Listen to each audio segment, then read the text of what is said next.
Pakanta-kanta pang sinasabunan ni Caressa ang ulo nang biglang may marinig na sunod-sunod na kalabog sa bubong ng kanilang banyo. Wari binabato ito.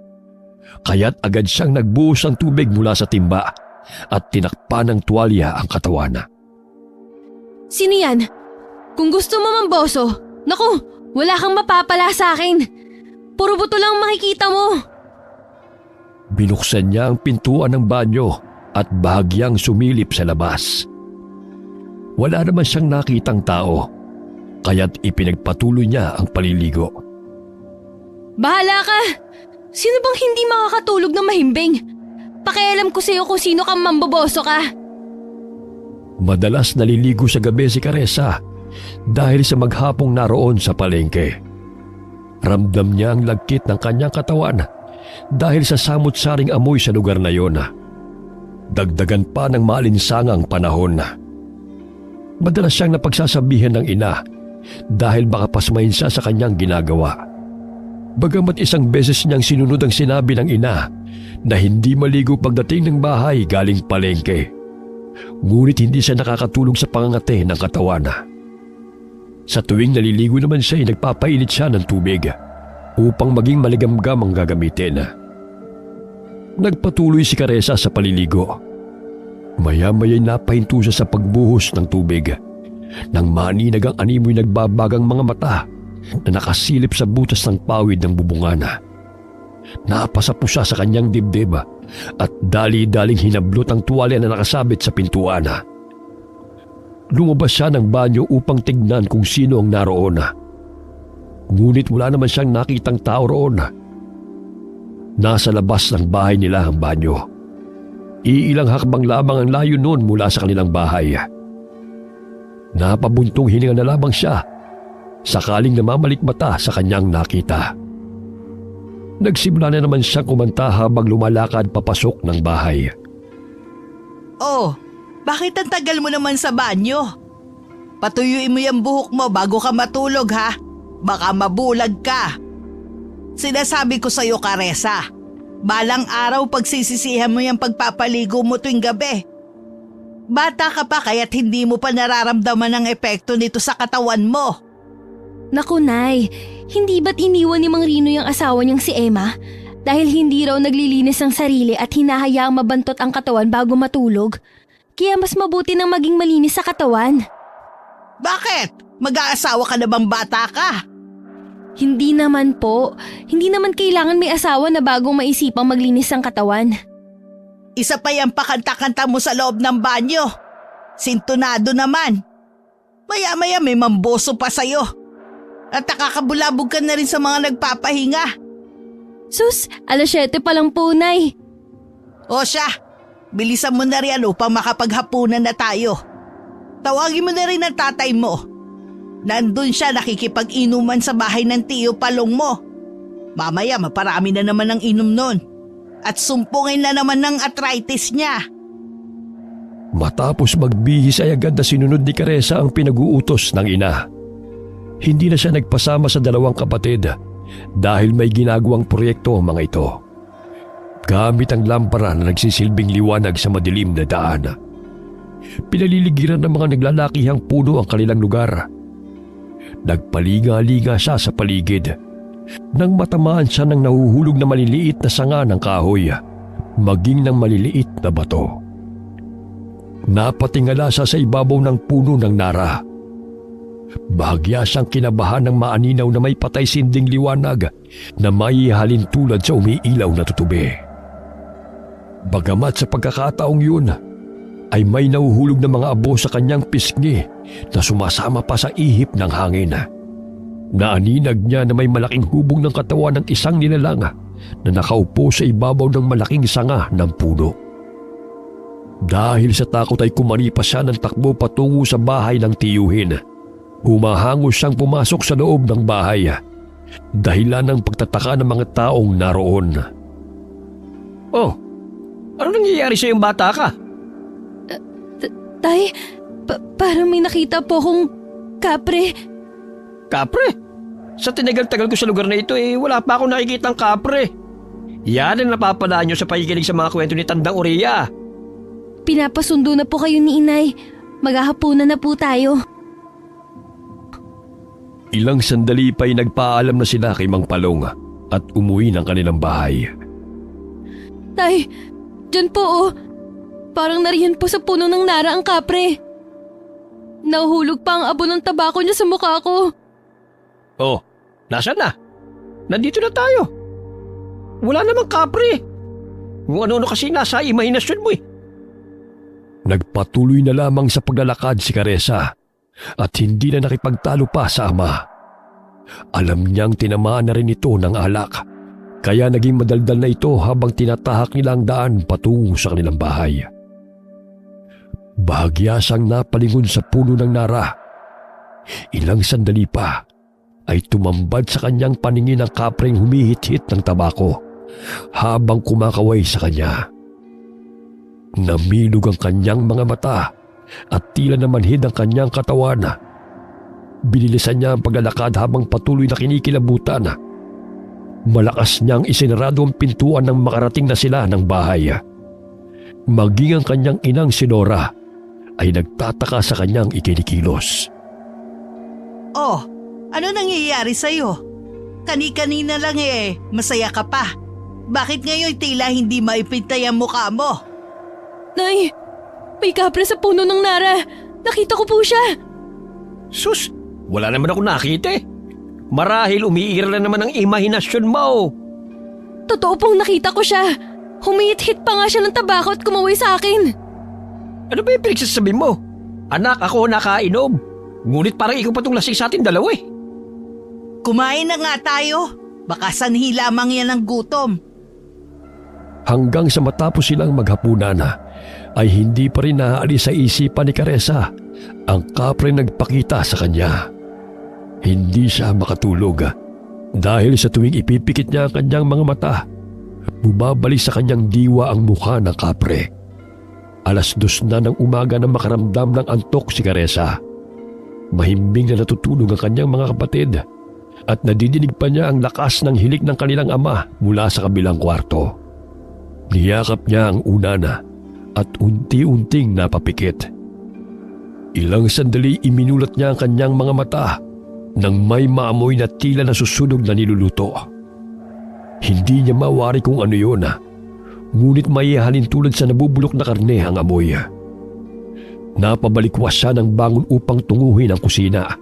Baka hindi napatay ng kanyang ina ang apoy at nakasalang pa rin ang kaldero na pinaglutuan nito ng ulam. Wala naman siyang nakita, kaya't bumalik siya sa kanilang silid. Ilang sandali pa'y nawala ang mabahong amoy na kanyang nalalanghap. Hay, ano ba yan? Kung ano-ano nang nakikita ko't naaamoy. Makatulog na nga. Nagising si Caressa dahil sa ingay ng kanilang ina. 7:00 na ng umaga nang siya ay magising, kaya't dali-dali siyang bumangon at iniligpit ang higaan.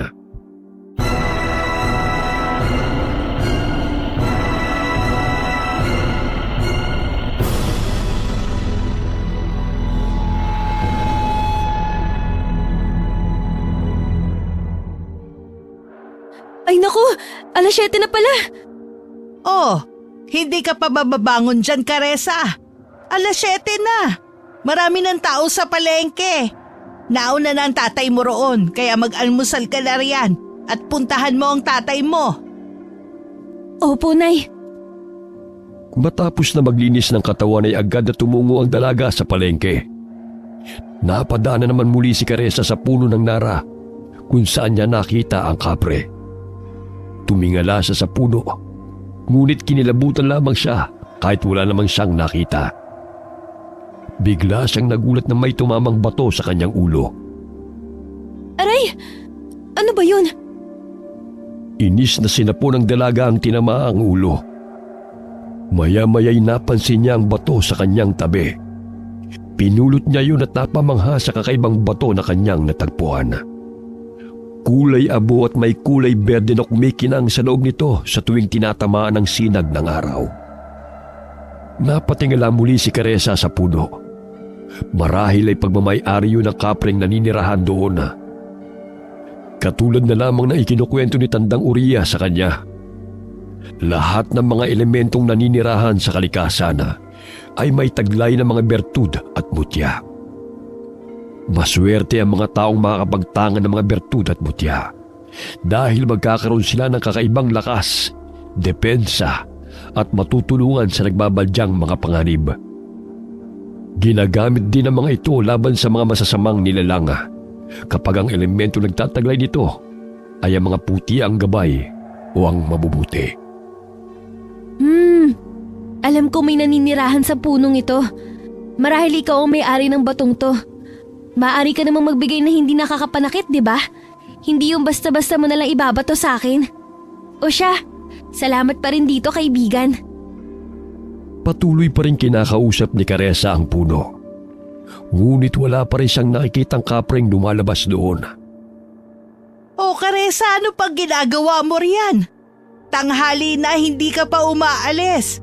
Mamaya pagalitan ka na ng tatay mo. Aalis na po, Nay!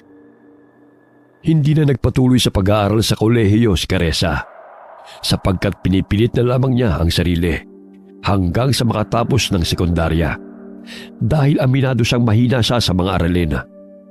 Masipag siya sa mga gawaing bahay at tumutulong sa kanyang mga magulang sa munti nilang negosyo sa palengke. Nagtitinda sila ng saging at mga itlog sa palengke. Naawa si Caressa sa kanilang ina dahil napilay ito buhat ng mga aksidente sa sinasakyan nitong tricycle. Gayunpaman ay nagpatuloy pa rin itong magtrabaho sa palengke upang sila'y makapag-aral na magkakapatid. Kaya't na makapagtapos si Caressa sa sekundarya ay sinabi niya sa ina na siya na lamang ang tutulong sa palengke upang hindi na ito mapagod. Kahit sa bahay na mamalagi ang kanilang ina, ay wala pa rin itong kapaguran sa pag-aasikaso sa pangangailangan ng kanilang pamilya. Naging kaibigan ni Caressa si Tandang Uriya na siyang nagtitinda ng mga kakanin malapit lamang sa kanilang pwesto. Nanghihilot din ng matanda at nanggagamot. Madalas din silang nagkukwentuhan sa tuwing siya ang nagbabantay sa kanilang mga paninda.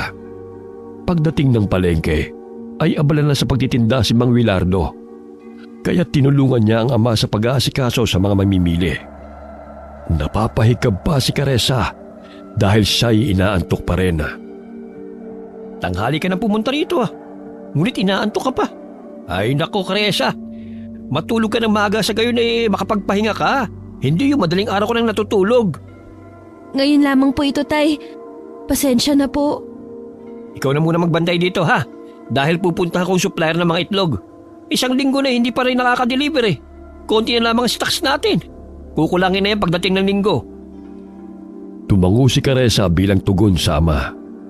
Panay ang hikab niya dahil sa hindi mapigilan ng antok. Kaya't nagtimpla siya ng kape upang magsilbing pampagising.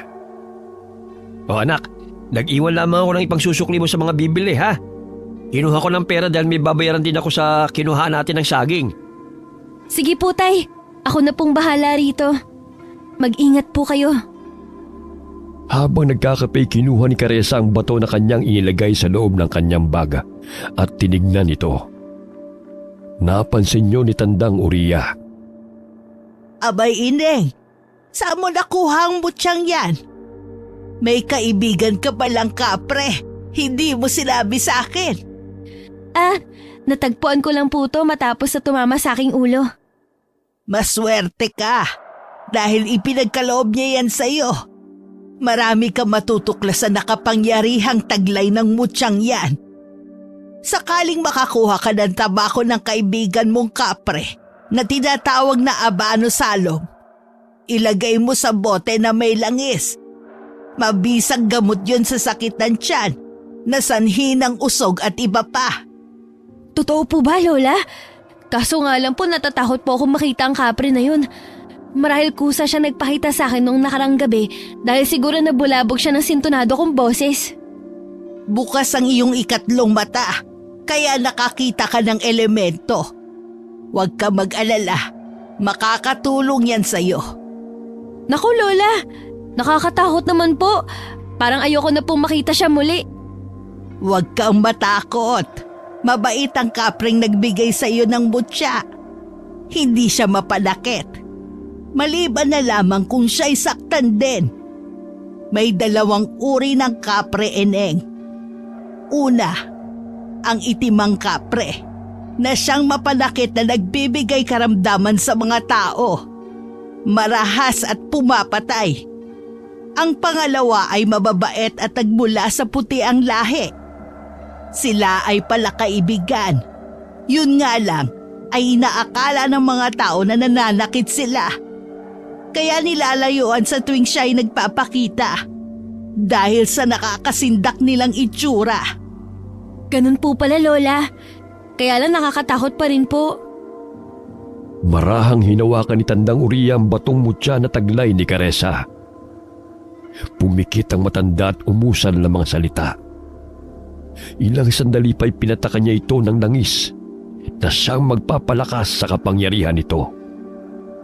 Itago mo yan mabuti, Ineng. Dahil maraming taong magkakainteres sa batong yan. Karamihan ginagamit sa kasamaan. Kaya't gamitin mo yan sa kabutihan. Bumalik ng pwesto si Tandang Uriya nang may bumiling suman sa kanya. Agad na binalot ni Caressa ang bato sa pula niyang panyo at ininagay sa loob ng sling bag. Simula noon ay palagi na itong daladala ng dalaga kahit saan man siya magpunta. Lumipas ang ilang linggo, buhat na matagpuan ni Caressa ang mutya na pagmamay-ari ng kapre. Lumago ang kanilang negosyo, mga saging at itlog. Naging swerte sa kanya ang mutya na kanyang tangan.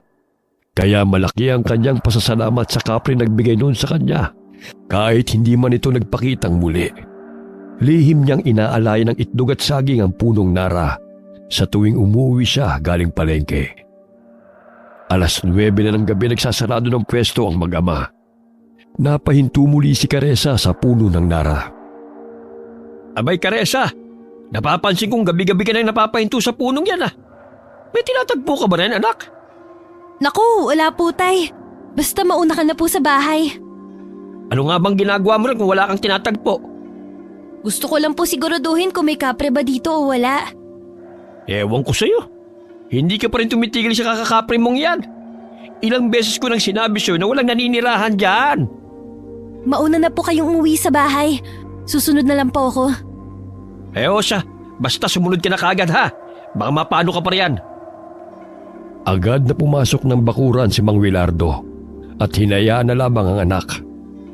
Nasa labas ng kanilang bakuran ng puno ng Nara at hindi nila ito naisipang putulin dahil tanim pa yun ng lolo ni Mang Wilardo. Mahigpit na hinabili ng lolo nito sa kanyang ama na huwag putulin ang puno ng Nara dahil yun ang kanilang tagapagbantay. Hindi lingid sa kaalaman ni Mang Wilardo ang sinasabing kapre ng anak. Ayon na rin sa kwento ng kanyang ama noong siya'y bata pa lamang. Ngunit hanggang siya'y tumanda ay wala pa siyang nakitang kapre sa punong yun. Bagamat palagi niyang nililinis ang palibot ng puno, kagaya na lamang ng habilin ng ama nito.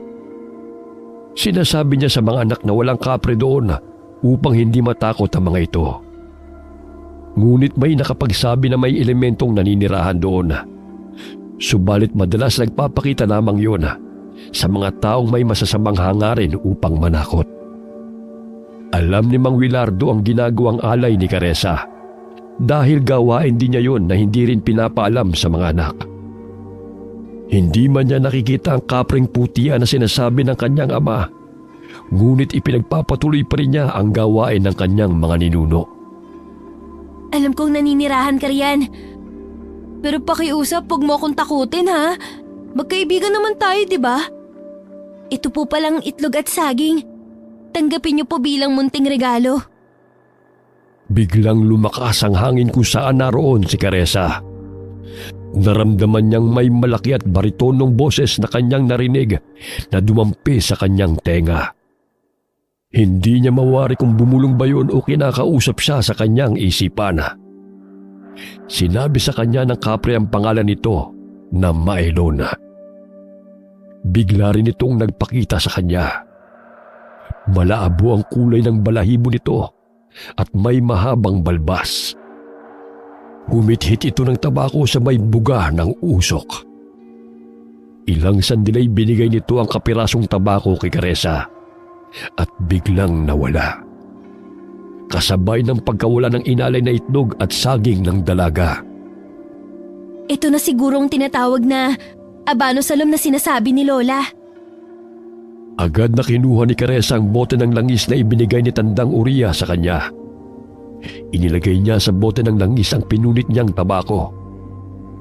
Nagpaalam siya sa puno ng nara at pumanik ng kanilang bahay. Pakanta-kantang inayos ni Caressa ang mga gamit sa kanyang silid.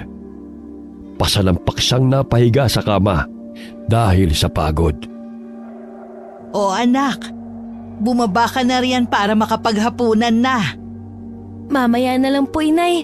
Magpapahinga na muna ako sandali. Medyo napagod po kasi ako eh. O siya, mauuna ng kakain ng itay mo. Marami pa ritong ulam, ha? Ilang sandali pa'y napapikit si Caressa. Hindi niya namalay na nakatulog siya ng tuluyan. Nagising siya sa isang lugar na hindi pamilyar sa kanya. Ngunit napakaganda ng lugar na yon. Dahil pinaliligiran ng mga samut-saring kakaibang bulaklak na noon lamang niya nakita. May malaking talo na pinaliliguan ng mga munting bata at mga nagagandahang kababaihan. Napasulyap siya sa kanyang likuran nang may marinig siyang baritonong boses ng lalaki. Napahanga siya sa malaprinsipe nitong mukha. May berdeng mga balintataw. Matangos ang ilong, ngunit maputla ang balat nito. Hindi ito normal na tao dahil walang guhit sa ibabaw ng labi sa ilalim ng bandang ilong kagaya sa normal na tao. Nasaan ako? Anong lugar to? Napangiti ang lalaki at itinuro ang talon kung saan umaagos ang malinaw na tubig. Tila alam ng lalaki na mahilig siyang maligo, kaya inanyayahan siya nitong lumapit sa talon. Ilang sandali nakita niya ang pangalan na nakasulat sa braso ng gwapo at matipunong lalaki. Maelon ang nakasulat doon, katulad sa pangalan ng kaibigan niyang Kapre. Maelon? Yun din ang pangalan ng kaibigan kong Kapre na siyang nagbigay ng mutya sa akin. Ako rin yun. Iisa lamang kami. Sa mundo ng tao, yun ang aking wangis. Kinatatakutan ng mga taong katulad mo. Madalas pa nga'y kinamumuhian at tinutugis. Ngunit sa aming paraiso, ito ang aking anyo. Naku, napakapogi mo pala, Maelon. Sulungat sa mundo naming mga tao. Napakahiwaga naman. Sana tao ka na lang.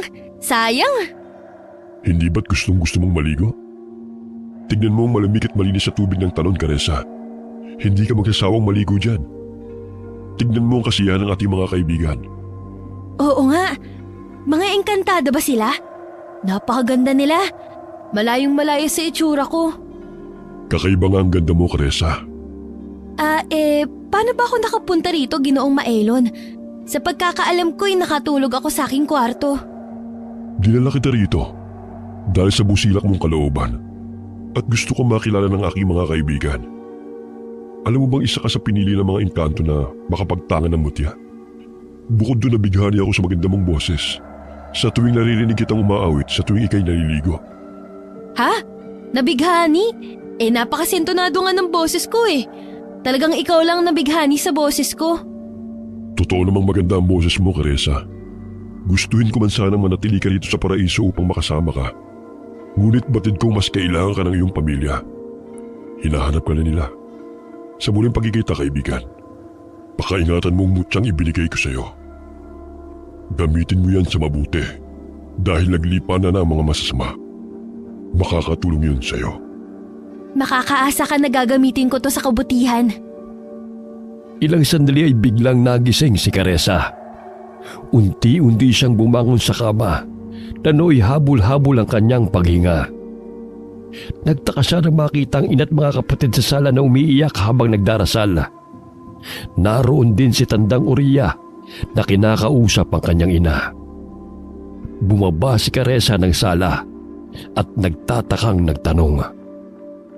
O Nay, bakit po kayo umiiyak? Ano pong nangyayari? Naku, Caressa, saan ka ba pumuntang bata ka? 1 linggo ka nang nawawala. Hindi namin alam kung saan ka hahanapin. Nawawala? Nakatulog lang ako sa kwarto. Kagigising ko nga lang po eh. Ang tatay mo't mga kapatid kung saan-saan ka na hinanap. Salamat naman sa Diyos at nakauwi ka na. Nay, hindi nga po ako umalis ng bahay. Nakatulog lang ako at may maganda po ako na panaginipan. Nagugutom na nga po ako eh. Naalala kong hindi ako nakapaghapunan kagabi. Nakita ka raw ni Nina na bumaba ng iyong silid. Ang buong akala niya'y kakain ka. Pagkatapos nun hindi ka na namin mahagilap. Akala namin nagtanan ka na o sumama kung kanino. Naku, Nay. Malabo pong magtanan ako dahil wala akong boyfriend. Kakain po muna ako, Nay. Kumakalam na sikmura ko eh. Napaupo si Tandang Uriya sa harapan ni Caressa at sinabing tama ang kanyang hinala na nanggaling sa mundo ng mga engkanto si Caressa. Ang panaginip na sinasabi mo, Ineng, ay hindi panaginip, kundi totoong nangyari. Sa mundo ng mga engkanto, ay ilang oras ka lamang doon. Ngunit sa mundo ng mga tao, ay ilang araw ka nang nawawala. Nangyari din yun sa akin bago ako naging manggagamot. Marahil isa ka rin sa pinili nila maging isang magaling na manggagamot. Talaga po, Lola? Wala po akong kaalam-alam sa mga panggagamot na yan. Kung hindi mo nga ako tinuturuan, hindi ko pa malalaman. Huwag ka mag-alala. Tutulungan ka ng iyong gabay. Ilang sandali pa'y pumasok si Mang Wilardo sa kanilang bahay. Baka sa mukha ng ama ang saya nang makita ang panganay na anak. Niyakap niya ito habang kumakain.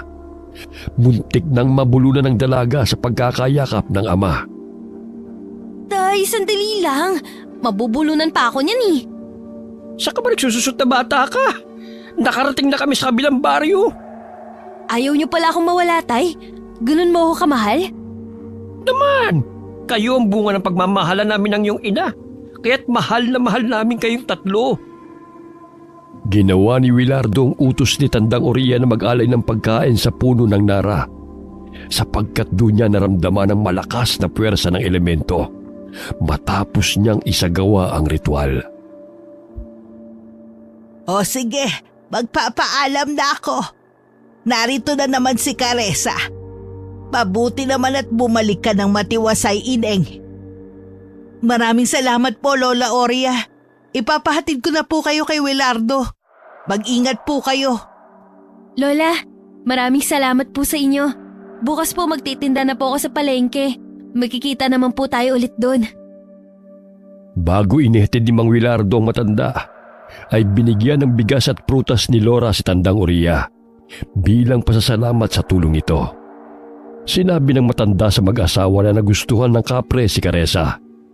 Sa tulong ng ritual na kanyang ginawa, ay nakiusap siya na ibalik nito ang dalaga at kusa namang ibinalik ng kapre si Caressa.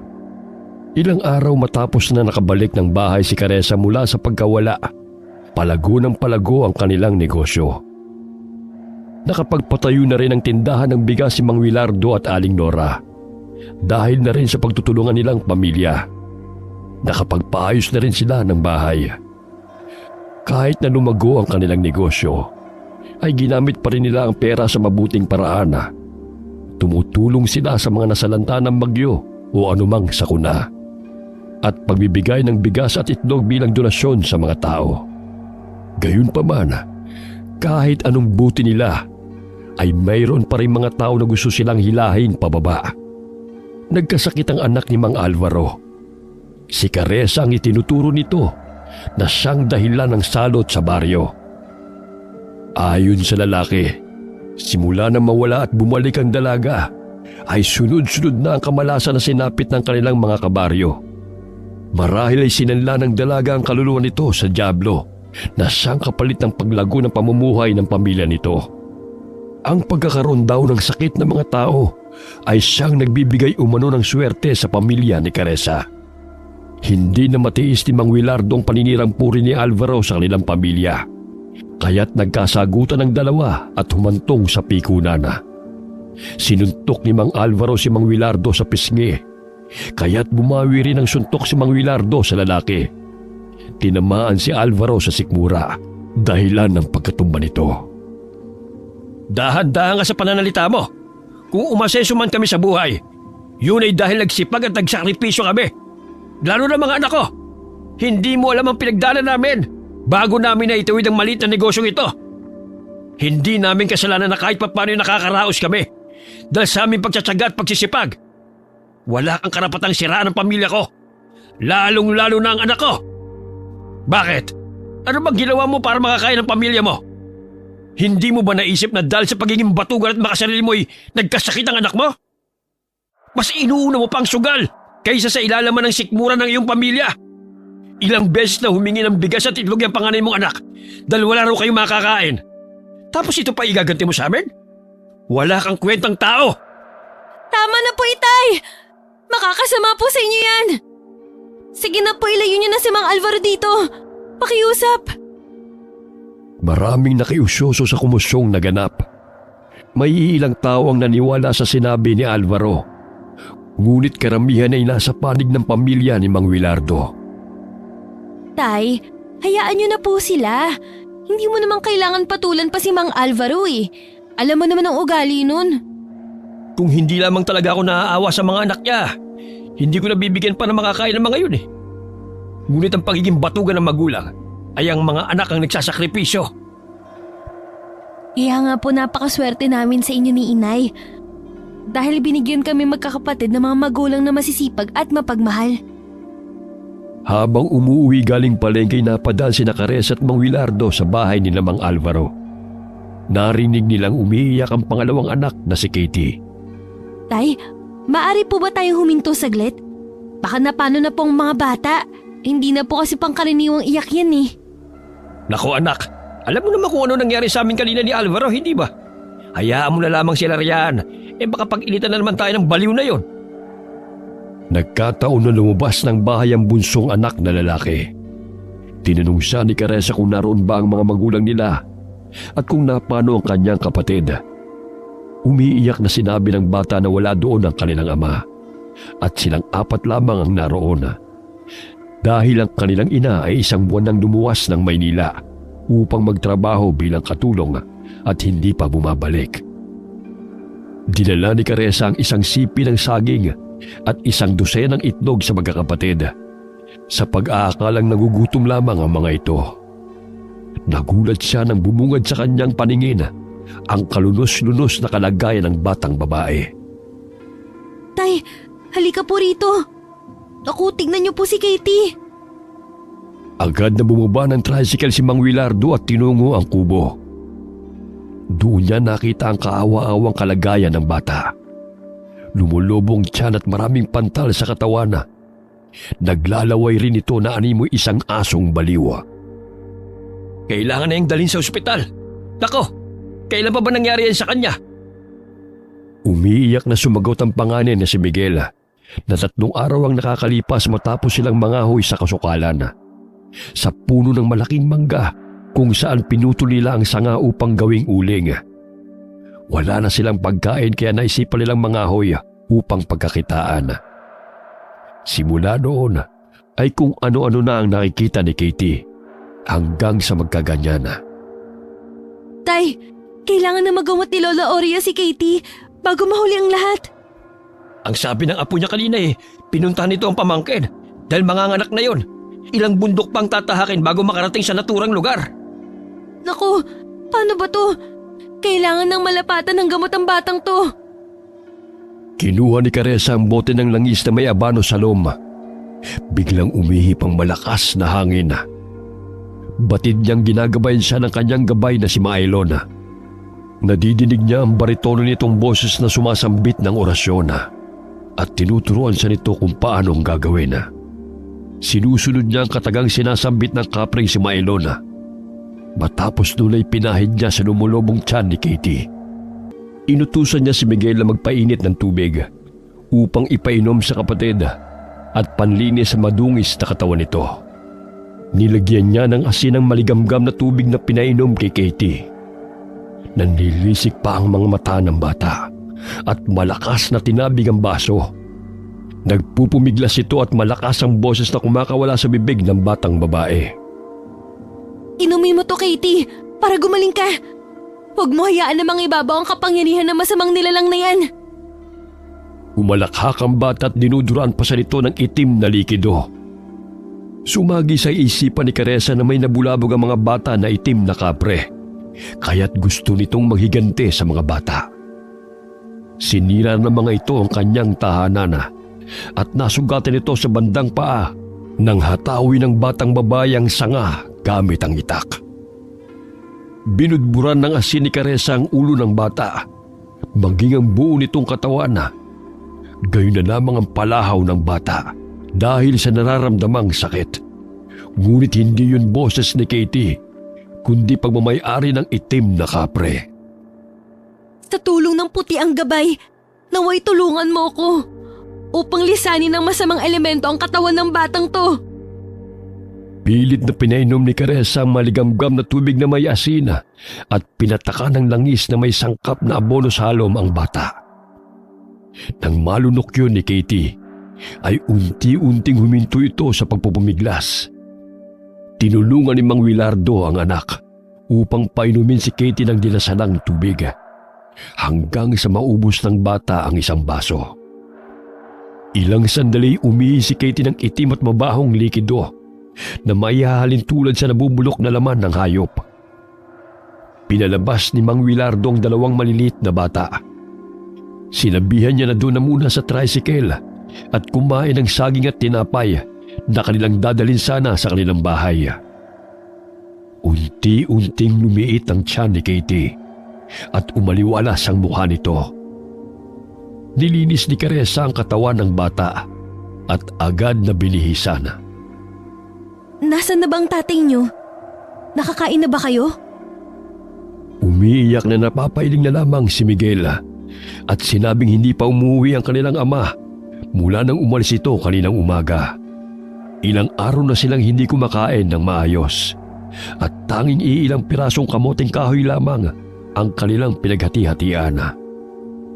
Inutusan ni Caressa si Miguel na linisin ang papag na tutulugan nilang magkakapatid upang makapagpahinga na si Katie. Si Mang Willardo ay nagsaing upang makakain ng mga bata. Niluto na lamang ng Ginoo ang bigas na dadalhin sana sa kanilang bahay. Nakalimutan ni Mang Willardo ang galit kay Mang Alvaro. Nang ibabaw ang awa niya sa 4 na bata na pinabayaan ng mga magulang ng mga ito. Pinakain niya ng lugaw si Katie upang hindi mabigla ang tiyan ng bata. Ilang sandali dumighay ito at nagkaroon ng lakas dahil sa nagkalaman ng kumukulong sikmura. Kaawa-awang mga bata. Kumain lamang kayo ng kumain. 1 tray ng itlog yan. Bukas, Miguel, magtrabaho ka sa bigasan. Sa gayon ay hindi na kayo manghihingi ng pagkain at kung saan-saan pa kayo mapapadpad. Laking pasasalamat at labis ang tuwa ng binatilyo nang marinig ang sinabi ni Mang Willardo. Matapos nilang kumain ay nagsipaghanda na sila upang matulog. Ayan, may bigas na kayong isasaing bukas at may itlog. May sabon na rin para may gagamitin kayo sa pagligo. Sa gayon hindi na kayo madungis. Napangiti ang mga bata at napayakap kay Caressa. Maging kay Mang Willardo'y mahigpit ding napayakap ang mga bata. Sa ganoong paraan ay naramdaman nila na may mga tao pa palang nagmamalasakit at nagmamahal sa kanila kahit hindi nila kadugo. Kinaumagahan ay maagang naghintay si Miguel sa bigasan ni Mang Willardo. Masaya niyang binati ang matandang lalaki nang makita niya ito. Napabuntong hininga si Mang Willardo nang makita ang suot na damit ng binatilyo. Malinis nga, ngunit parang basahan na rin dahil sa punit-punit na ito. Hindi rin magkapares ang suot nitong tsinelas at pudpud na rin. Kaya binilhan niya si Miguel ng damit at tsinelas na may susuot. Ay nako, nakakalungkot bang isipin na may mga irresponsable talaga mga magulang? Mailuwal lamang ibahala na ang mga bata. Basta-basta na lamang pinababayaan. Masisipag naman sila, tay. Iyon nga lang kulang lang sa gabay. Bahagyang napatigil si Caressa sa pagsasalita nang biglang sumakit ang kanyang tiyana. Napansin niyang matalim na nakatitig sa kanya ang babae na napadaan sa harapan ng kanilang tindahan. Walang salita ang kumawala sa babae, ngunit mababanagang mabagsik nitong itsura. Tatawagin sana siya ni Caressa upang tanungin kung ano ang kailangan nito. Subalit bigla na lamang itong naglaho sa kanyang paningin nang makipaghalubilo sa mga mamimili. Aray! Ang sakit ng tiyan ko. Oh, baka may nakain ka at hindi ka natunawan. Uminom ng gamot si Caressa, ngunit hindi pa rin napapawi ang sakit. Ginamitan siya ng itim na kapangyarihan upang lapatan ang sakit. Kinuha niya ang langi sa kanyang baga at marahang hinaplos yun sa kanyang tiyana. Unti-unting bumuti ang kanyang pakiramdam. Naaninaw niyang muli ang babae, ngunit sa pagkakataong yun ay mababanaag ang pagkainis sa mukha nito, bagamat napapansin pa rin ni Caressa na napasulyap ito sa kanyang kinaroroonan. Hindi niya kilala ang babae, kaya laking pagtataka niya kung bakit gano'n na lamang ito kumakatingin sa kanya. Maya-maya'y dumating ang apo ni Tandang Uriya. Ilang araw na rin hindi nakikita ni Caressa ang matanda na napapagawi sa palengke. Boy, kamusta na si Lola Oria? Bakit hindi ko na siya nakikita? Sinabi ng binatilyo na hindi pa umuwi sa kanilang bahay si Lola Oria. Maging sila'y nagtataka na rin dahil 1 linggo na buhat nang umalis ito sa kanilang bahay upang puntahan ang manganganak na pamangkin sa kabilang bundok. Kaya't naisipan na ng kanyang ama na sunduin si Tandang Uriya. Baka napano na ito sa daan. Bahagyang kinabahan si Caressa nang marinig yun. Hanggang sa lumipas ang araw, ay hindi mapakali si Caressa sa pag-iisip tungkol sa matandang kaibigan. Bigla siyang nakaramdam ng paninindig ng balahibo sa hindi may paliwanag na kadahilanan. May naaaninag siyang itim na anino na sumasama sa mga mamimili sa palengke. Hindi niya maintindihan ang kanyang nakikita. Ilang sandali pa ay umalingaw-ngaw sa kanyang pandinig ang tinig ni Tandang Uriya na humihingi ng tulong. Tinakpan niya ang kanyang 2 tenga, ngunit patuloy pa rin niyang naririnig ang boses ng matandang babae. Caressa, mag-iingat ka. Naglipa na ang mga masasama. Hindi ko nakayanan ng puwersa na kanyang pinakawalan. Tibayan mo ang iyong loob. Bata ka pa. Kaya mo pa silang labanan. Gagabayan ka ng aking kaluluwa. Napatay lang nila ang aking katawan, ngunit hindi ang aking isipan. Lola Oria! Sigaw ni Caressa habang pinipilig-pilig niya ang ulo. Ang lahat ng mamimili sa kanyang harapan ay tumingin sa kanya. Nagulat ang mga ito sa kanyang sigaw. Oh, anak, ano nangyari sa'yo? Wala nga rito si Tandang Uriya ang sabi ni Boy. Pasensya na po, tay. May naalala lang ako. May bumabagabag ba sa'yo, anak? May gusto ka bang kainin? Magpapabili ako kay Miguel. Wala po. Magkakape na lang po ko, tay. Baka pagod lang po to. O sige, magpahinga ka na muna. Kami na lamang dito ni Miguel. Kahit mainit ang tinimplang kape, ay tuloy-tuloy pa rin ang paghigop ni Caressa. Hindi niya alintanang init na dumadaloy sa kanyang lalamunan dahil sa naghalong takot at pangambang nararamdaman.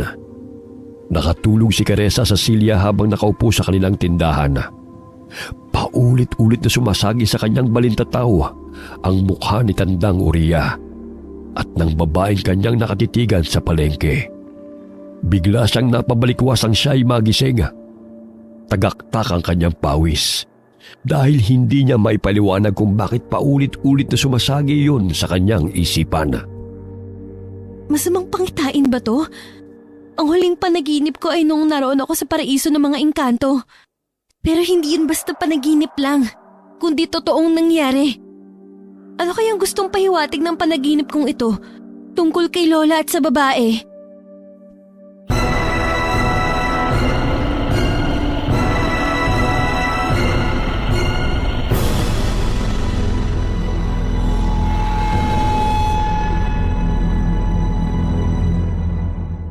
Nabalitaan ni Nakares at Mang Wilardo mula kay Boy na natagpuan si Tandang Uriah na walang buhay sa daan. Kasama ang isang lalaking nakikilalang kaanak nito na naghatid sa matanda pauwi galing bundok. Malungkot si Caressa nang marinig ang masamang nangyari sa matandang kaibigan. Marahil yun ang gustong ipahiwatig nito sa kanya sa pamamagitan ng panaginip. Posible kayang misteryosong babae na nakita ko sa palengke ang siyang salarin sa pagkamatay ni Lola? Napatigil sa pag-iisip si Caressa nang tawagin siya ng ina. Bumaba siya patungong sala at kinuha ang bag na naglalaman ng damit na hindi na ginagamit ng kanyang mga kapatid. Heto na ang mga damit na pinagliitan ni na Alex at Nina. Sigurado akong kasya yan sa mga bata. May kumot din akong inilagay riyan. Salamat po, Inay. Sige po, aalis na po ako. Hinihintay na ako ni na Itay at Miguel sa palengke. Mabutit may katuwang tayo ng Itay ninyo. Nakikita kong masipag at mabait niyang si Miguel. Kaya nga po. Dumito na lang kayo sa bahay upang makapagpahinga kayo. Sa tuwing araw lamang ng Sabado at Linggo tumutulong sina Alex at Nina sa palengke kapag walang pasok sa paaralan. Naging malapit si Alex kay Miguel dahil 2 taon lamang ang tanda nito sa binatilyo. Plano rin ng mag-asawa na pag-aralin si Miguel sa susunod na pasukan dahil nanghihinayang sila sa binatilyo. Sumakay ng tricycle si Caressa at huminto ito sa tapat ng bahay nila Miguel. Tanging ang mga bata na lamang ang namumuhay dahil hindi pa rin umuwi ang kanilang mga magulang. Wala rin silang balita sa ama kung saan na ito naroroon. Maging si Caressa ay walang alam kay Mang Alvaro matapos na makasagutan nito ang ama. Malayo pa lamang ipatakbo na siyang sinalubong ng mga bata. Kamusta na kayo? May dala akong mga damit at kumot para sa inyo na ipinadala ni Nanay. Ang sabi niya, maaari niyo raw siyang bisitahin sa bahay upang may makasama naman siya kapag wala kami ron. Magiliw siyang kinakausap ng magkakapatid. Agad na sinukat ng mga ito ang mga damit na kanyang dala. Ganun na lamang ang ngiti ng mga bata nang magkaroon na sila ng mga disenteng may susuot. O sige, aalis na ako Inihintay na ako ni Manong Puntahan niyo na lang si Nanay sa bahay. Ipinagluto niya kayo ng pansit. Masayang kumakaway-kaway pa si Caressa sa mga bata habang nagpapaalam sakay ng tricycle. Inabangan ng dalagang pagbabalik ng misteryosong babae sa palengke. Ngunit hindi niya muli yun nakita. Sumapit ang 8:00 ng gabi. Madalang na lamang ang mga tao sa palengke. Kaya kagad silang nagsara ng pwesto. Habang sakay ng tricycle, ay napansin ni Mang Wilardo na tila may ilang mga tao na nanggagaling sa sementeryo. Naaninaw nilang mabagal lumakad ang mga ito. Nakakaamoy rin sila ng nakakasulasok na amoy na sumasama sa ihip ng hangin. Ano bang ginagawa ng mga taong yan sa ganitong oras ng gabi? Nakabarong at saya pa ang mga yan. Naku Tay, parang hindi naman po normal na mga tao yan Parang mga patay na muling nabuhay. Baka bumibisita lamang yan sa kanilang mga mahal sa buhay. Pero teka, bakit sa gabi pa? Nakalapit ang isang lalaking nakabarong sa tricycle. Doon na tumambad sa paningin ni Mang Wilardo ang naaagnas na mukha ng isang lalaki at nakikilala pa niya kung sino yun. Alvaro? Ano nangyari sa'yo? Gulat na tanong ng Ginoo. Ngunit imbis na sagutin ang kanyang tanong, ay hinihila siya nito pababa ng tricycle at gusto siyang sakmalin. Kung kaya't mabilis niyang pinaharurot ang minamanehong tricycle. Nako, ano nangyari sa kanya? Tila bangkay na bumangon sa himlayan. Kaya nga po huwag kayong huminto. Baka tayong maging hapunan ng mga yan. Napansin ni Caressa ang isang babae na naroon sa gilid ng kalsada. Umuusal ito ng mga katagang Latina na animoy tinatawag ang mga bangkay habang itinataas nito ang 2 kamay. Wari niya isa itong mangkukulam na marunong bumuhay ng mga patay upang maghasik ng lagim sa baryo. Mahaba ang buhok nito at bahagya pang nagtama ang kanilang paningin. Nangangatog sa takot si Miguel habang nakayakap sa dalaga. At sinasabi nito na daanan ng kanyang mga kapatid at baka kung ano na nangyayari sa mga ito. Maraming nadaraan ng mga bangkay sina Caressa, ngunit hindi humihinto sa pagmamaneho si Mang Willardo upang matakasan ang mga patay na sumusunod sa kanila. Nakikita nilang sinusugod ng mga ito mga kabahayan at pilit na sinisira. Nagdasal ng taimtim si Caressa at humingi ng tulong sa kanyang mga gabay.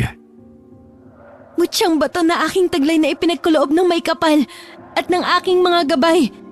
Kami ay inyong tulungan mula sa panganib na siyang dulot ng masasamang nilalang. Bahagyang ipinikit ni Caressa ang kanyang mga mata. Doon pumasok sa kanyang isipan ang wangis ng babae na siyang sanhi ng pagbangon ng mga bangkay sa sementeryo.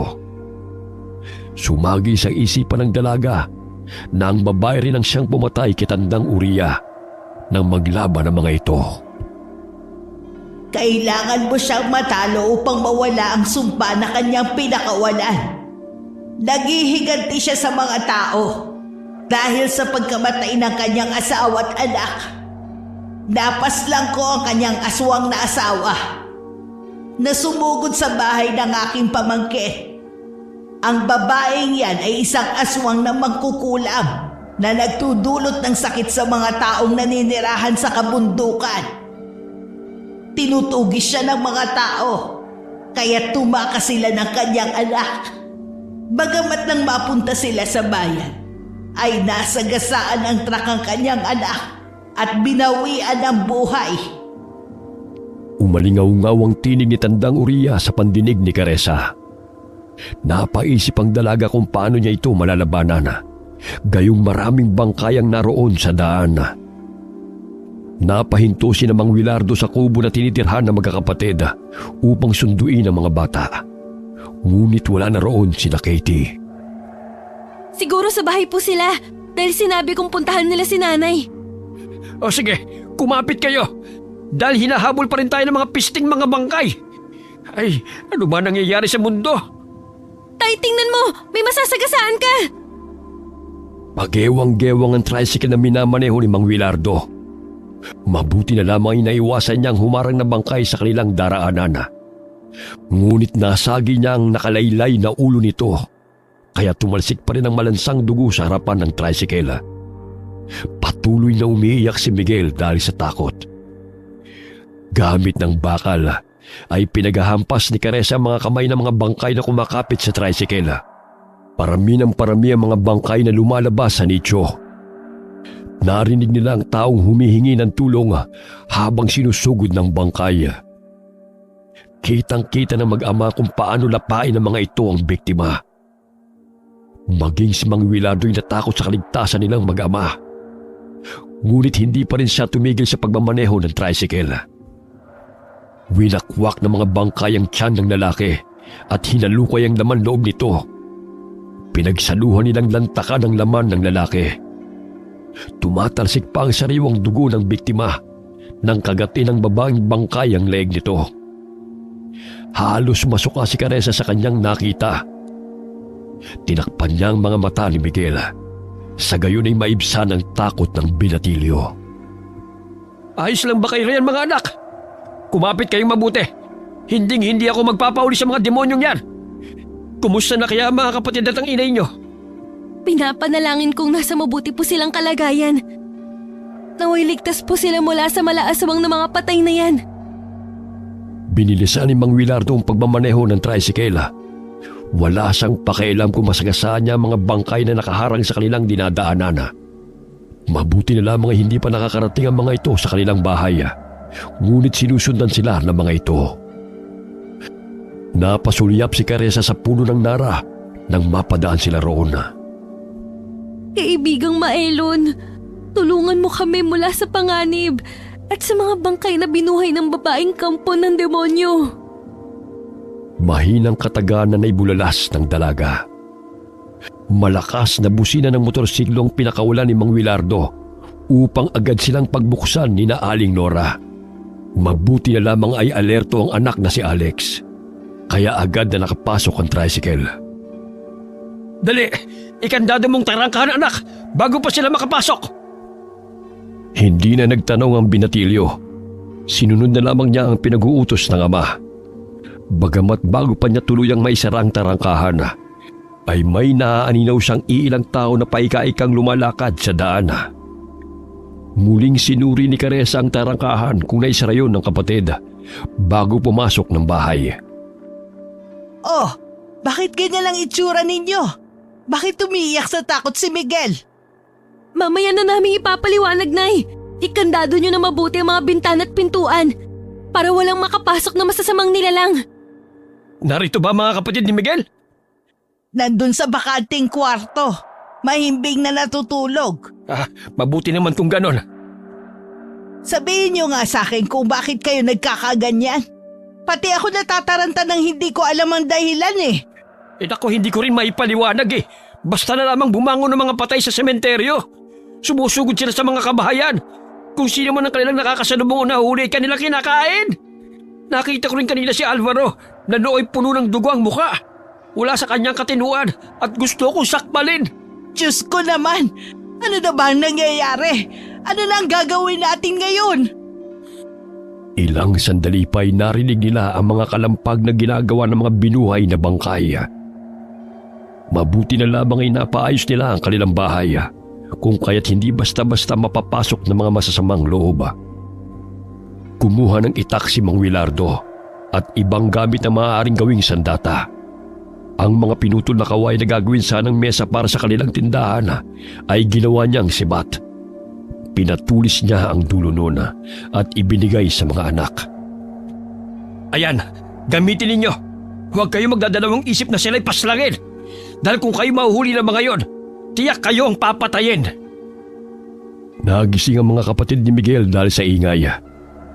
Nagtaka mga ito kung bakit may mga daladalang patalim at mga pinatulis na kawayan ng mga taong naninirahan sa bahay. Nagsiksika ng mga ito sa sulok ng silid dahil sa takot. Huwag kayong matakot mga bata. Nandito lamang si Nanay Laura. Basta huwag kayong lumabas ng kwarto ano man ang mangyari. Tumango ang tatlong bata at napayakap sa ginanga. Sinarado ng mabuti ni Caressa ang mga bintana at hinarangan nila ni Nina ng kabinet. Sa gayon ay hindi yun kaagad mabubuksan. Kinuha niya ang martilyo at bakal sa kahon upang gamitin laban sa mga bangkay. Maya-maya'y narinig ni Caressa ang sigaw ng kanilang kapitbahay. Mula sa bintana ng kwarto sa ikalawang palapag ng kanilang bahay, ay nakita niyang nakapasok ang dalawang bangkay sa bahay ni na Aling Mercy. Namilog ang kanyang mga mata nang matanaw na sinasakmal ng bangkay si Aling Mercy, habang hinaharangan nito ang dalawang anak upang hindi mahablot ng dalawang bangkay na gustong pumatay sa kanila. Agad na itinali ni Caressa ang mga kumot at dinugtong-dugtong bago pinulupot sa kanyang baywang. Ilang sandali itinali niya ang dulo ng kumot sa paanan ng kama. Lumabas siya ng bintana at dahan-dahang lumakad sa pader. Pumasok siya sa bintana ng bahay ni na Aling Mercy upang tulungan ang mag-iina. Habang abala ang dalawang bangkay sa paglapa sa katawan ng ginanga, dali-daling tinawag ng dalaga ang dalawang bata na naroon sa sulok ng kwarto. Halina kayo mga bata! Bago pa kayo maabutan ng mga bangkay na yan! Umiiyak ang mga ito, kaya't agad niyang kinarga ang dalawang bata sa kanyang likuran at tagiliran. Nandilat ang mga mata ni Caressa nang makitang napatigil sa pagkain ng isang bangkay at natuon ang pansin nito sa kanila. Marahan itong tumayo at lumapit. Hinila nito ang bunsong anak ni Aling Mercy. Gamit ang martilyo ay buong lakas na pinukpok ni Caressa ang ulo nito ng paulit-ulit hanggang sa mabasag niya ang bungo nito. Bitiwan mo siya! Bumalik kayo sa sementeryo kung saan kayo nakahimlay! Doon kayo nararapat! Agad na lumabas ng bintana si Caressa kasama ang dalawang bata at dahan-dahang lumakad sa pader patungo sa kanilang bahay. Nagulat siya nang biglang mawalan siya ng balanse dahil sa mahigpit na pagkakayakap sa kanya ng dalawang bata. Akmang babagsak sila sa ibaba ng pader Bahagyang nakaramdam ng takot si Caressa dahil may 3 bangkay na nag-aabang sa kanila roon. Ngunit tila may kung anong puwersang umangat sa kanila kasabay ng malakas na hangin. Huwag kang mag-alala at matakot, Caressa. Hindi ko kayo pababayaan. Tinig na narinig ng dalaga na sambit ng kaibigan niyang kapre. Napatingin siya sa puno ng nara. Naaninaw niyang nakamasid sa kanya si Mylon at siya lamang ang nakakita sa kapre. Sa tulong ng kapangyarihan ng kaibigang kapre ay nakarating sila ng bahay na matiwasay. Sinarado ni Caressa ang bintana.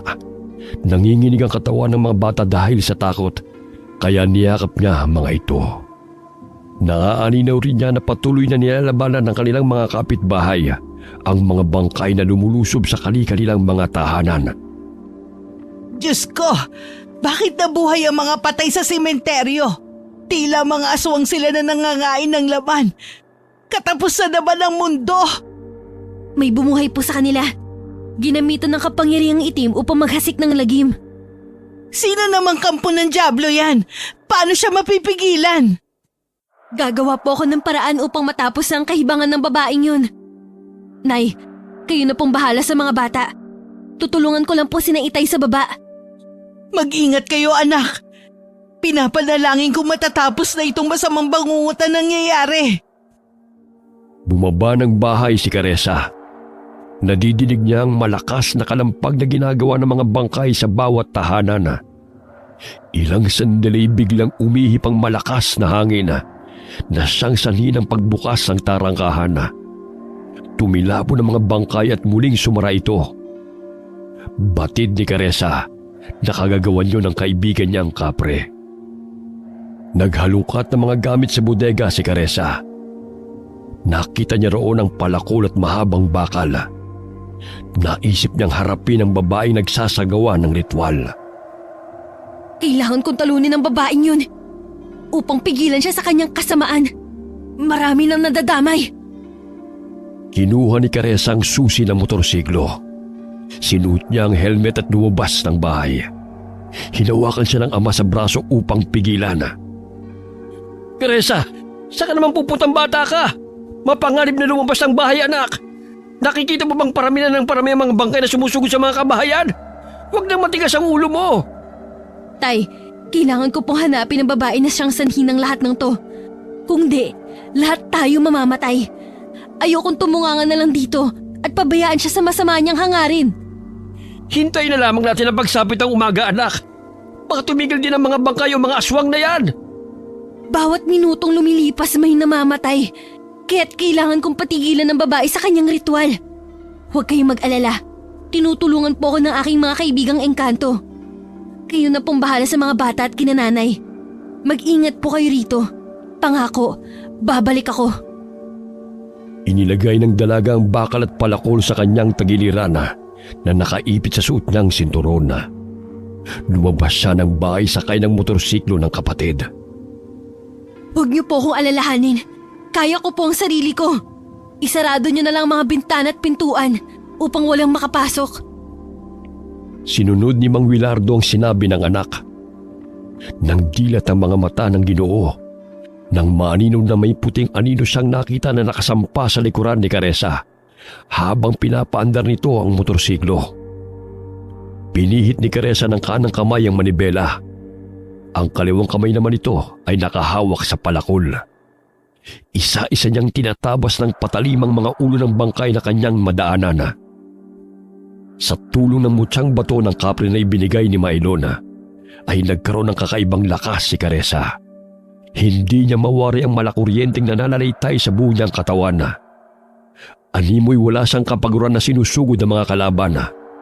Batid ni Caressa na hindi siya nag-iisa na nakikipaglaban sa mga kaaway dahil ramdam niya ang presensya ng kapangyarihan ng mutyang bato. Napadaan si Caressa sa bahay ng tiyuhin. Bumaba siya ng motorsiklo nang makitang dinadaganan ng 2 babaeng bangkay ang tiyuhin upang sakmalin. Ganun na lamang ang pagpupumiglas ng lalaki. Nabitiwan ni Mang Palong ang itak, kaya't nahirapan siyang makawala sa 2 sumusugod sa kanya. May malaking sugat na natamo si Mang Palong dahil sa sinasangga nito ang matatalim na mga ngipin ng dalawang bangkay. Ang pinsan naman niyang si Victor ay nakikipambuno sa naaagnas na lalaki na gustong pumasok sa kanilang bahay. Malakas na hinataw ng palakol ni Caressa ang bangkay na sumusugod kay Victor. Isa-isa naman niyang tinusok ng bakal ang mga ulo ng mga ito na siyang sumasakmal sa tiyuhin. Humahangos ng bangon ng lalaki at laking pasasalamat ito sa pagdating ng pamangkin. Dinampot ni Caressa ang itak at iniabot kay Mang Palong. Laking pasasalamat ng tiyuhin dahil kung hindi dumating ang pamangkin ay natitiyak niyang yun na ang kanilang katapusan. Hindi makapaniwala ang lalaki na ganoong kalakas si Caressa habang tinatabas nito ang ulo ng mga kalaban. Chong, pumasok na po kayo ng bahay. Ako na pong bahala rito. Isarado niyo na mabuti ang mga pinto't bintana. Nag-alala si Mang Palong sa kaligtasan ng pamangkin.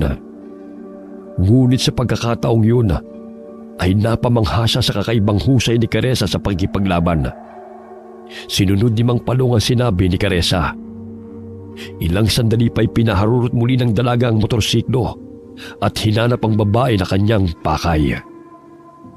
Ilang sandali na aninaw ni Caressa ang babaeng kanyang hinahanap. Naningkit ang kanyang mga mata at pinaharurot niya ang motorsiklo upang sagasaan ang naturang babae. Ngunit laking gulat niya nang biglang naglaho ito sa kanyang paningin. Ano bang mapapala mo sa paghahasik ng lagim? Hindi lahat ng tao ang pumatay sa mag-ama mo! Sambit ni Caressa na makitang muli ang babae sa gilid ng kalsada. Matalim itong nakatitig sa kanya at napatigil sa pag-usal ng orasyon.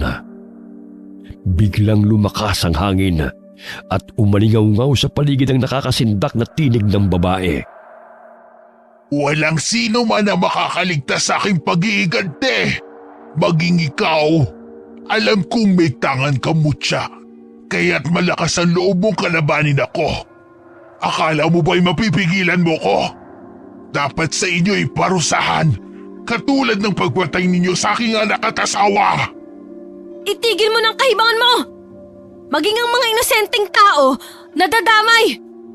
Hindi ako nahihibang. Gusto kong mamatay kayong lahat. Isa ka rin pakialamera katulad ng matanda. Pwes, isusunod kita sa kanya. Iwinagayway ng babae ang dalawa nitong kamay. Kasabay nun ay ang pag-ihip muli ng malakas na hangin. Naramdaman ni Caressa na umaangat ang motorsiklo na kanyang sinasakyan. Naninaw niya na tila lumilipad siya sa ere. Ilang sandali ay biglang binaba ng babae ang kamay nito, kasabay ng malakas na pagbagsak ng motorsiklo at ni Caressa. Namilipit sa sakit ang dalaga nang madaganan siya ng motorsiklo. Ngunit pinilit niyang tumayo. Yan ba ang lakas na ipinagmamalaki mo sa akin? Paano mo ko matatalo niyan? Lalampalampa ka! Mga kampon ng kadiliman, ipatikim sa babaeng yan ang bagsik ng itim na kapangyarihan! Itinuro nito si Caressa, kaya't gano'n na lamang ang paglapit ng mga bangkay sa dalaga. Pinaligiran ng mga bangkay si Caressa, kaya't nasisiguro ng babae na wala nang takas si Caressa sa kanyang mga kampon. Sige! Luray-luray ninyo ang kanyang katawan!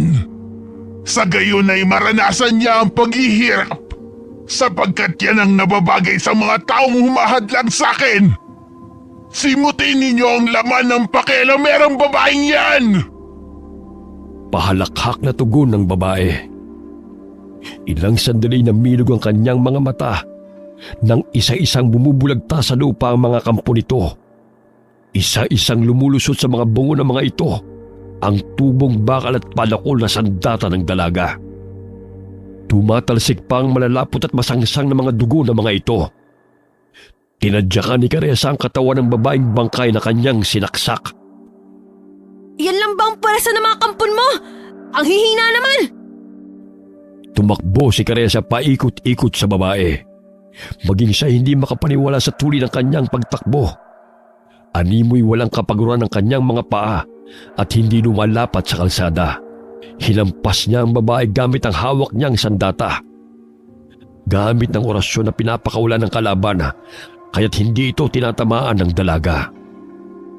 Kailangan mong kunin ang itim na bertud na kanyang taglay. Ang pagkakaalam ko'y binaon niya yun sa kanyang katawan. Tinig ni Tandang Uriya na bumubulong kay Karesa. Nagkaroon ng pagkakataon na makalapit si Karesa sa babae. Patuloy niya itong hinahataw ng sandatang kanyang hawak. Ngunit maliksing umiilag ang babae. Ilang sandali bagyang napatigil si Karesa nang maninaw ang maliit na itim na bato na nakabaon sa noo nito. Batid niyang yun ang bertud na sinasabi ni Tandang Uriya. Akmang hahatawin na sana niya yun ng palakol. Ngunit biglang nagbago ang wangis ng babae sa kanyang harapan. Nakita niya ang mukha ng kanyang ina. Wag anak! Ako to ang nanay mo! Wag mo ako saktan! Nay, paano kayo napunta rito? Ilang sandali napansin niyang napangisi ng nakakaloko ang kanyang ina. Malakas siya nitong sinakal at nananambitan ng latin na mga kataga. Bitiwan mo ako! Hindi ikaw si nanay! Hindi niya ako magagawang saktan! Isa kang malaking hangal! Akala mo ba'y basta-basta mo akong mapapatay? Isa ka palang baguhan na nakakapagtangan ng mutya. Walang sino man ang makakatalo sa akin! Hindi ikaw o sino man! Bumabao ng mahabang kuko ng babae sa leeg ni Karesa. Napapikit ang dalaga dahil hirap siyang makahinga. Ilang sandali itinaas niya ang hawak niyang bakal at sinaksak yun sa tagiliran ng babae. Bigla siyang nabitiwan ito nang makaramdam ng sakit. Habol-habol ni Karesa ang paghinga na lumayo sa babae. Nagngingit-ngit sa galit ang mangkukulam na nakatitig sa dalaga. Sinakop ng kulay itim ang mga balintataw nito at paulit-ulit na umuusal ng orasyon. Wala ka nang magagawa upang pigilan ako! Papatayin ko kayong lahat! Malakas na humalakhak ang babaeng mangkukulam. Nagpalinga-linga si Karesa sa paligid. Naririnig niya ang paghingi ng tulong ng mga tao, kasabay ng ilang sunod-sunod na putok ng barela. Nangamba si Karesa sa kaligtasan ng kanyang pamilya, sapagkat palakas ng palakas ang kapangyarihan ng babae. Wari niya sa tuwing may mamamatay, ay lumalakas ang mangkukulam dahil hinihigop nito ang enerhiya ng mga napapaslang na tao. Kuyom ang kamaong tumakbo si Karesa patungo ng motorsiklo at pinaandar niya yung muli. Hindi ko hahayaan na magtagumpay ka! Sisiguraduhin kong matatalo kita! Pinaharurot ni Karesa ang motorsiklo patungo sa babae. Walang pagdadalawang isip na sasagasaan niya ito. Biglang nagbago na naman ang anyo nito bilang si Mang Wilardo. Ngunit hindi na nagpadala si Karesa sa panlilinlang ng babae. Gagamitin ang mga mahal mo sa buhay upang ika'y talunin. Huwag kang magpapadala sa awa at panlilinlang niya, Karesa. Tibayan mo ang iyong kalooban. Paulit-ulit na umaalingaw-ngaw na tinig ng matandang kaibigan. Habang pinapaandar ni Karesa ang motorsiklo, ay sinasambit niya sa kanyang isipan ang paghingi ng tulong sa kanyang mga putiang gabay. Nandilat ang mga mata ng mangkukulam. Nasa wangis ni Mang Wilardo na hindi niya nagawang pigilan ang paglapit ng dalaga. Bigla siyang tumilapo ng sagasaan ng motorsiklo. Bumalik ang tunay na anyo ng babaeng mangkukulam. Tumama ang kanyang ulo sa nakausling bato, dahilan ng pagdurugo. Lapastangan kang babae ka! Sino ka upang kalabanin ako? Hinding-hindi ko hahayaan na matatalo ako ng isang katulad mo! Bukod sa pagiging mangkukulam, ay isa rin itong aswanga. Unti-unti itong nagbago ng anyo bilang malaking lobo.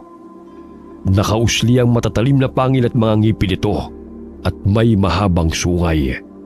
Mabalasik ang mga mapupulang mga mata nito. Gamit ang buntot nito ay malakas niyang hinampas si Caressa.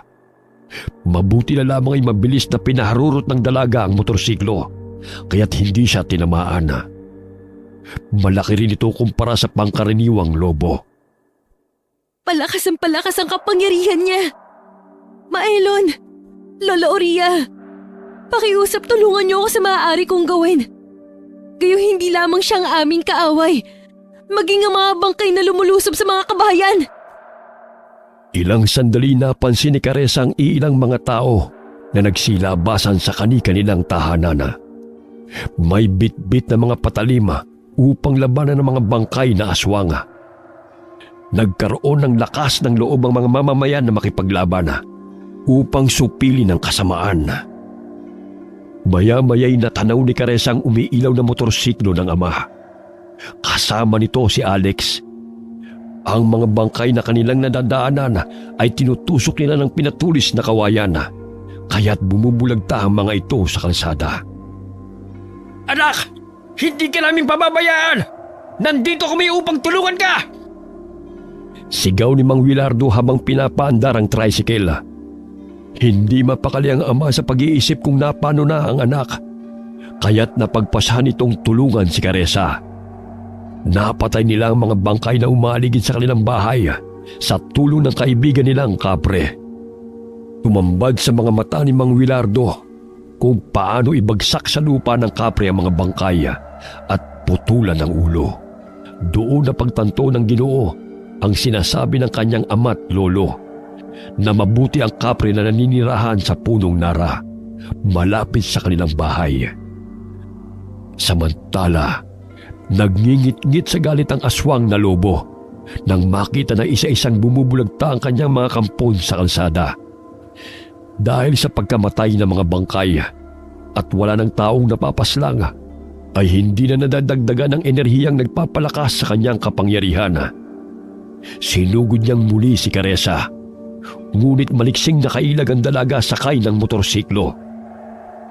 Inilabas nito ang mahaba nitong dila upang hulihin ang dalaga. Ngunit malakas yung hinampas ni Caressa.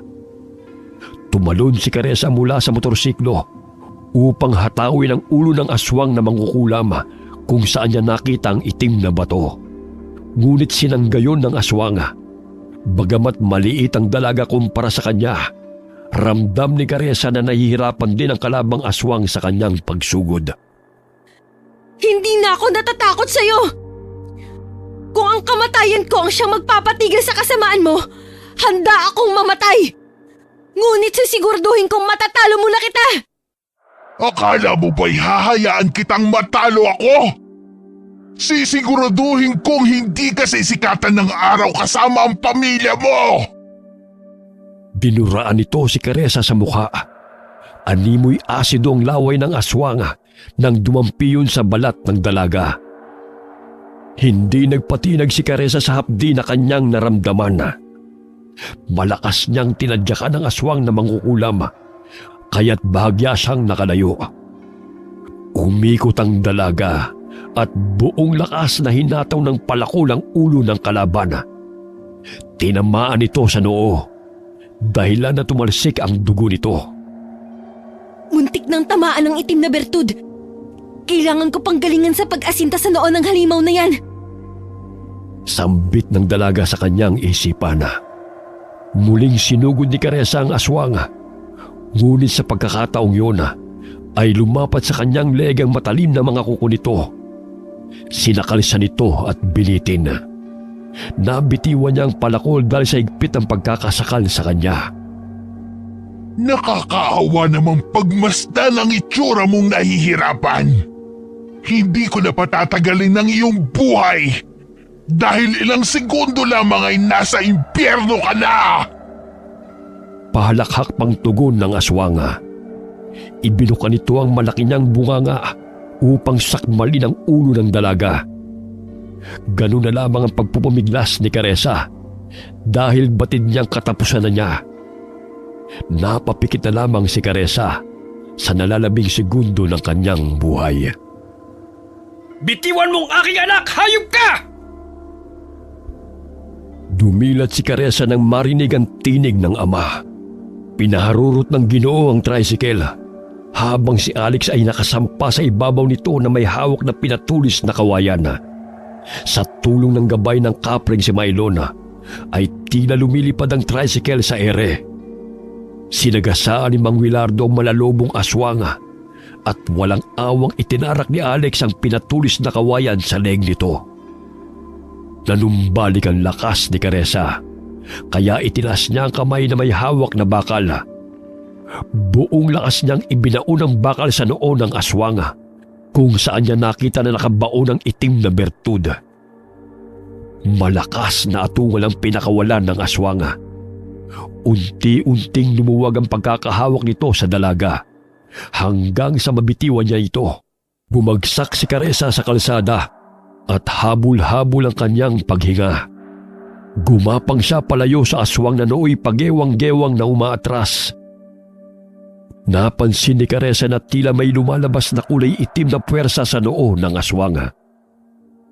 Batid niyang nabasag niya yun dahil pahina ng pahina ang aswang na kalaban.